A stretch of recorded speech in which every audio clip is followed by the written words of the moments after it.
Earth, I'm Bright Garlic, and welcome to Shortcuts number 16. Today is Friday the, 29th of March 2024. And today I thought I would talk to you about the impact of matter creation technologies and spatial doorways on the natural world on ET planets. And some of you will have heard me talk about my time on LCI 35 and having visited another world. So I have some experience in how ETs treat their worlds and have seen these technologies on craft and on their world. And I'm going to use terms that they themselves don't use, and I'm almost hesitant to say that these are not technologies, that because the intelligences they create are alive, that I'm struggling with words here, that these are not really technologies, but I'll refer to them as technologies because I think it's difficult to convey it in any other way. So ETs have two basic forms of technology that change everything about how they relate to their world. Think of them as matter creation technologies or matter creation decreation technologies. So MCTs or MCDTs, it doesn't matter which term you use, I'm basically referring to the same thing. So they essentially create matter from the void and then decreate matter back to the void. In other words, break down that matter and return it to the void. Now, that's one technology. In addition to this, they have the ability to create spatial doorways between any two or more points in space anywhere on their world. So the matter creation technologies and the spatial doorways each have various implications. So what I want to do is talk a little bit about those implications. So starting with the first one, the matter creation technologies, matter creation, decreation technologies, whichever you wish to call them. Here's one implication. There is no resource extraction on their world. Therefore, no habitat or ecosystem destruction or death of life forms due to that. There is no competition for resources and therefore no conflict over resources.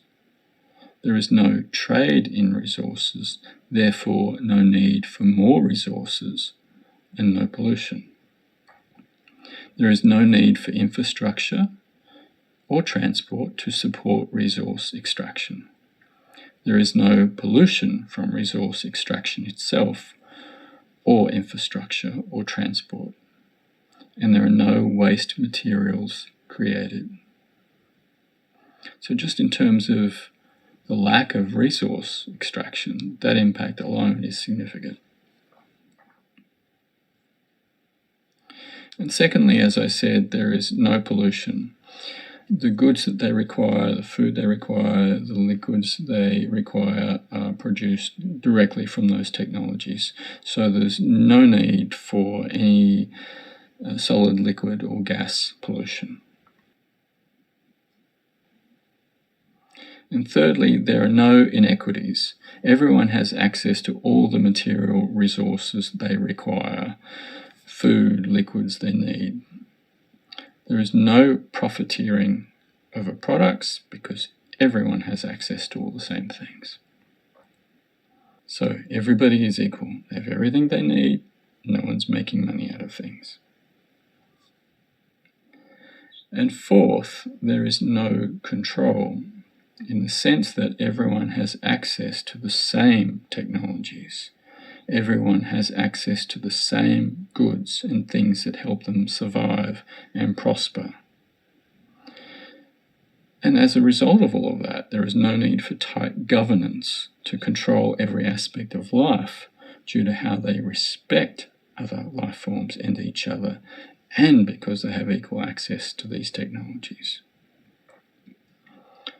And finally, and this is something we would all absolutely love, there is no need to work just to pay the bills and survive, because all of your needs are met. Everyone has access to shelter and the goods that make life comfortable. And as a result of that, they're free to devote time to more important activities and the work they wish to do. Okay, so that's the impact of matter creation technologies, matter creation decreation technologies. Now let me speak about the impact of spatial doorways. So, there are no roads. Spatial doorways mean a person or multiple persons can be connected instantly to any other point or points on the planet. You don't need roads if you've got that. Because you have no roads, there's no habitat or ecosystem destruction, loss of life, alteration of energy throughout large areas. There are small paths that are, I suppose you'd say, environmentally friendly. They have a low environmental impact, and usually they're within comfortable walking distance of places. They're not extensive. They usually connect places like family homes, local natural places that they would visit, neighbours and so on. They're not big. Now, in addition to this, when you have these kind of spatial doorways, there is easy communication. And of course, easy travel makes easy communication. And so you can visit anywhere on the planet. And so one of the benefits of that is it strengthens the sense of connection and the sense of one world. Everybody's able to know what's happening everywhere else, should they wish to go there and see it for themselves.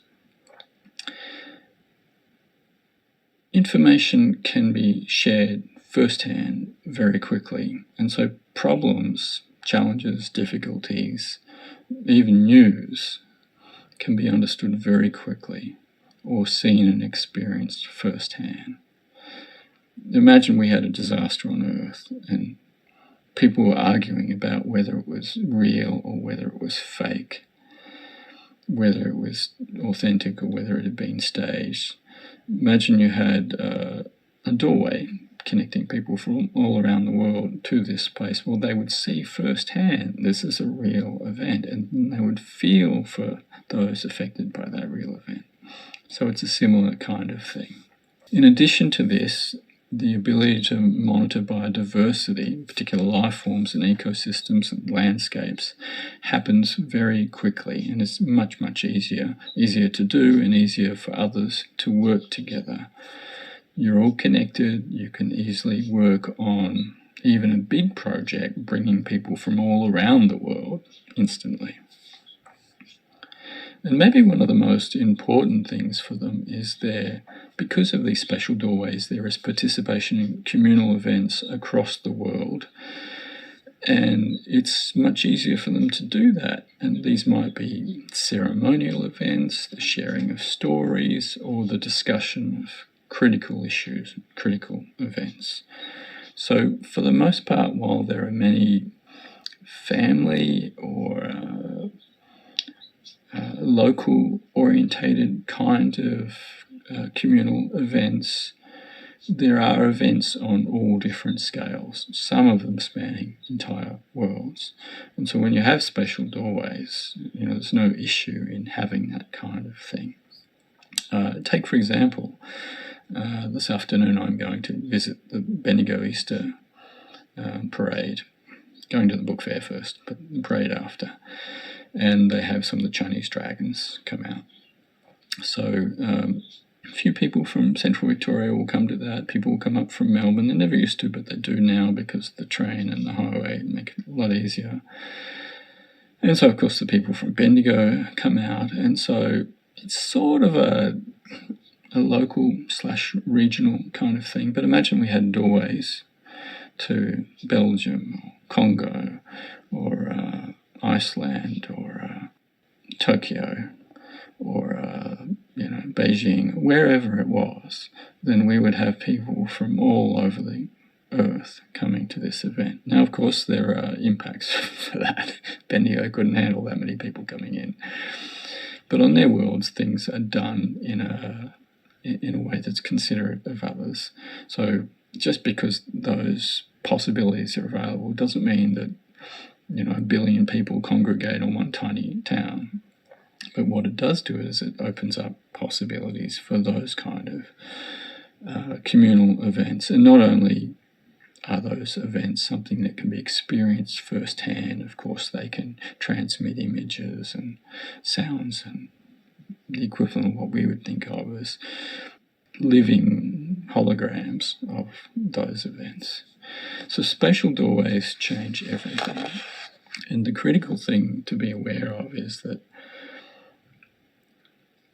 because you have such easy, free movement, you're in touch with things that are happening on the world, be they good or bad, and you can easily move to other places on the world and see what is happening. To give you an example, Dude and his people, his family, live 1,700 kilometres from the ocean. But in 10 seconds, I was able to be taken from their home to the ocean.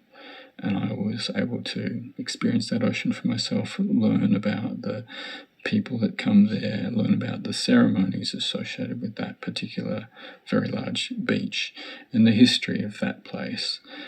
For me to go 1,700 kilometres to an ocean takes me to the other side of the country and would take me the better part of maybe 4 or 5 days to get there. They do it instantly.